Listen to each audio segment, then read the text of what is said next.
Alright, welcome back to another video over here on ACS Combat, and today I'm giving you my prediction for one of the biggest rematches in the history of British boxing. One of the biggest rivalries continued through generations. Eubank Jr. versus Conor Benn 2.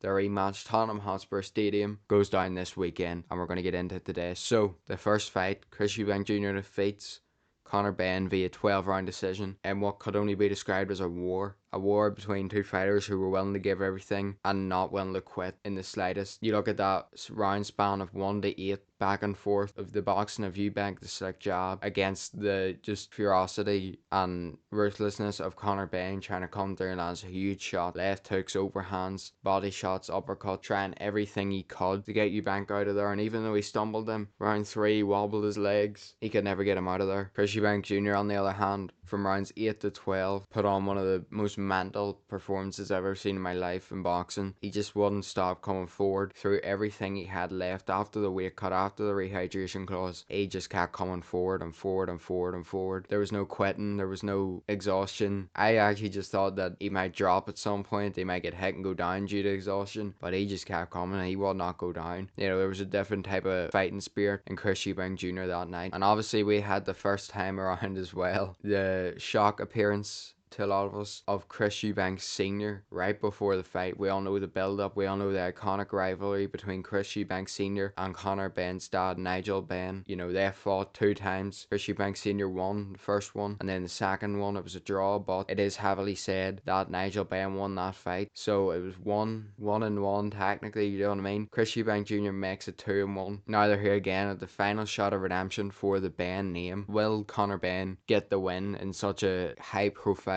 just insane rivalry? Will he be the one to redeem it for his dad? Let's find out. Now obviously we know the dynamic here. You know, Chris Eubank Jr. has been saying a lot of things, as he always does, in his opinion. He likes to, you know, forget what exact way he phrases it, but kind of like he likes to show what he believes is the truth of behind the scenes of boxing and the dangers and the foul play involved in this game. On the other hand, Conor Benn, coming off the back of near enough reputational and career ending fault in his end, where he tested positive for steroids. Then he goes through a whole legal process, and 2 years later his name gets cleared. Now he's back fighting in the UK. He had a couple of fights in America, up a weight class as well for the Eubank fight to get prepared. These were 2 of the most hated fighters in the world. Conor Benn, because of what I just stated in the controversy. Chris Eubank Jr. on the other hand, just due to his personality. You know, some people loved him and some people hate him. There's no middle ground. Chris Eubank Jr. for this last fight, for a change, for once for him, became one of the most loved fighters. And you know, I'll admit it myself, I haven't even been that big of a fan of Chris Eubank Jr. But at the end of the day, whenever that fight come on and Eubank Jr. was walking to the ring, something just felt like it has to be him. There's no way he won't win this. And he did. He did win, which a lot of people were happy about. Even, like, I'll admit, you know, I really, like, Eubank, in terms of my favourite fighters, probably has never been on there. But even seeing their win, it was a wholesome moment. And I think everyone could see when he was walking to the ring, it actually hit him that people were cheering instead of booing for him for once. He said it himself. He kind of had to hold it together in that moment. Such a strange moment where everyone kind of just turned to Eubank, and he did. He got it done. So fair play. Now, in the lead up to this fight, he's got himself in more legal troubles with Matchroom. So he claims that Matchroom allegedly stopped his ambulance from leaving and delayed it by 20 minutes when he was critically injured in the back of the ambulance. Now, he since posted a video of this.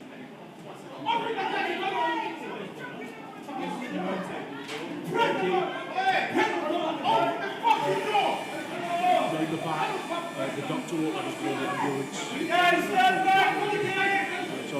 And alright, I'll give him credit, it's crowded and his ambulance isn't leaving, but Eddie Hearn and Frank Smith aren't, you know, standing in front of his ambulance waving their hands in the air, you know, trying to block it. People responded to that saying you're just looking for sympathy. Then he posts a brutal photo, face just swole out after the fight, and I preferred him, he's still on his feet, flexing. You gotta respect it. All these things in my opinion to do with their weight class, the rehydration clause, the ambulance thing, I don't really know what to think about that. I did see the video and it's clear that it's not Eddie Hearn's fault, in my opinion, from the footage I seen. But it's also clear that there was way too many people swarmed backstage surrounding the ambulance, surrounding, like, those people just shouldn't be there. They're regular people. I don't know how they even got there. You know, that in general needs to be stopped for this fight. These are brutal wars.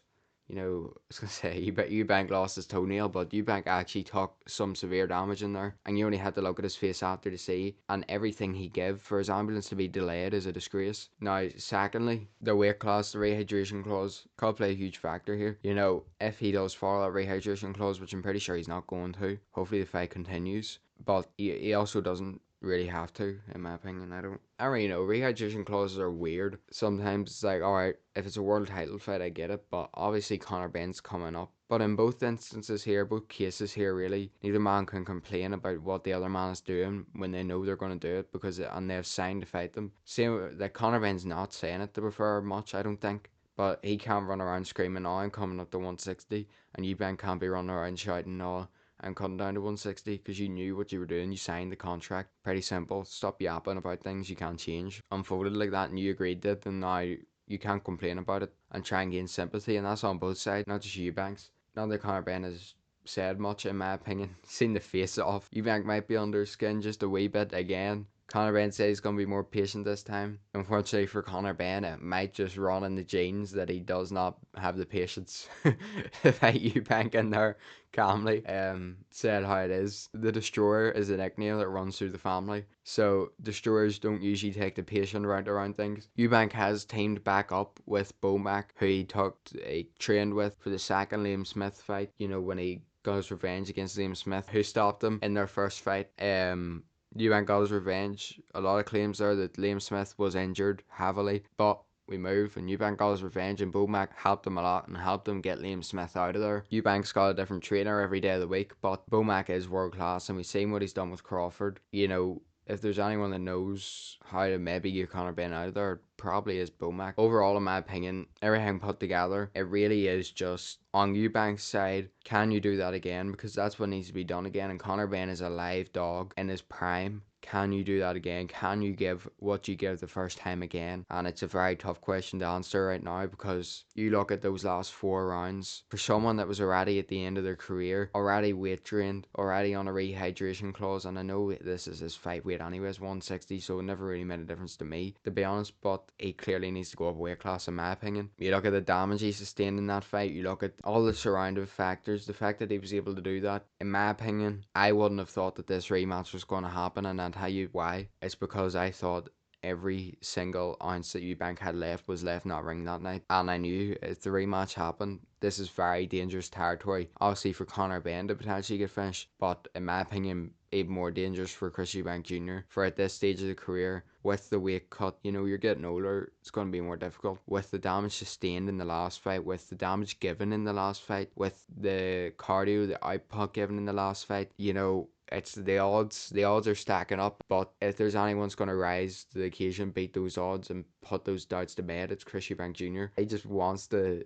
prove everyone wrong, and he could end up doing that. Now, Conor Benn, on the other hand, clearly showed ability to hurt Chris Eubank Jr. There's no illusions to that. Look at round 3, left hook, legs wobbled, couple of other points in there, right hand, Eubank's kind of not like near folded, he's kind of like folded over near, not like, that was in that last 4 rounds I was talking about though, where he was exhausted. Can Conor Benn keep his patience? Can he sustain? Can he go through a fight like that again himself? He showed the ability, to be fair, to keep going and to not quit. And Eubank give Conor Benn credit for that himself in the new face-off. Can you be patient? Realistically, patience is the one here. Can you go jab to the body? Can you start setting shots up? Can you look for openings? Can you maybe swipe that hand down, hit him with a shot? Or are you just going to go in like prime Mike Tyson again, who you think you might be? Bit difficult to achieve that one. And be messy, be reckless, and potentially get yourself caught in the same fight again. What one are you going to do? So in my opinion, that is the route to victory. Conor Benn has to switch things up, has to keep Eubank guessing, and there's no denying it that Conor Benn is going to go for a world title again after this fight, win or loss. His skills are actually pretty alright.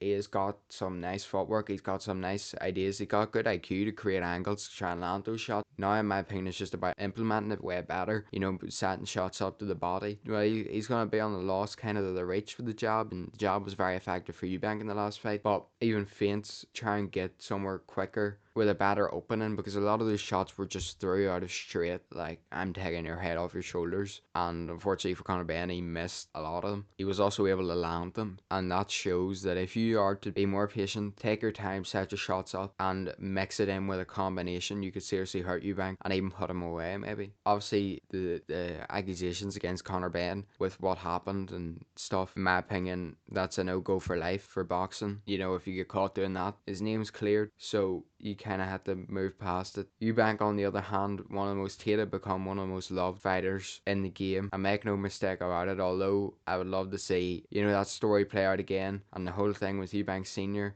I said it from the start that this rematch was dangerous for Chris Eubank, and unfortunately, I'm going to have to go against him here, and I'm going to pick Conor Benn to get it done by stoppage. Last time out, in my opinion, was enough for a fairy tale ending, and the sport doesn't always give those, and the sport's ruthless. I seen it myself at the weekend there, and shout out to Paddy McCrory and Hammer Boxing, great show over at bragging rights. But the sport's ruthless, and fairy tale endings aren't always the way things go. Sometimes who people consider the villain is the one to win, and I do think Conor Benn's going to get it done this time. Major respect to both fighters. I hope it's a great fight. I hope it's a great show put on, and I hope both men make it back out healthy. Hope if they have to make it to an ambulance, that is not held up. For the sake of the sport, do not let fighters who are already in enough trouble, in enough of an injured state, sit and let their injuries marinate in the back of an ambulance. Don't let that happen. So overall, I have Conor Benn getting it done by stoppage, and I'm going to go with mid to late rounds. I do think he's going to be able to get the right shot in there this time. I also don't see, if Eubank can do the same thing again in fair play, that would shock me because of everything he had to give in that last fight.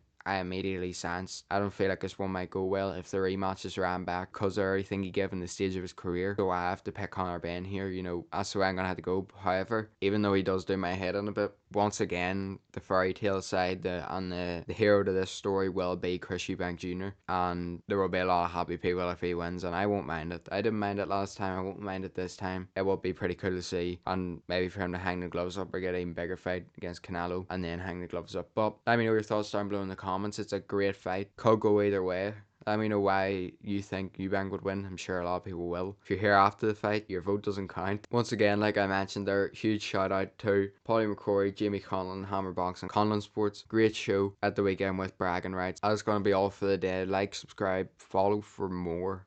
Instagram, Twitter, TikTok, you already know where we're at. Just had 100 followers over on Instagram. Shout out to everyone over there. Shout out to the winners at the weekend, T. Wallen, you know, and commiserations to a great fighter, absolute warrior, Lee Gormley. Yeah, nah, what a fight. And lastly, I am cooking, so stay tuned because it's going to probably be on delay. I have to get these prediction videos out, but I will be getting a documentary put out for you lot soon. Very detailed, in my opinion, documentary about one of the greatest fighters to ever live. So come and check that out. Any support would be appreciated.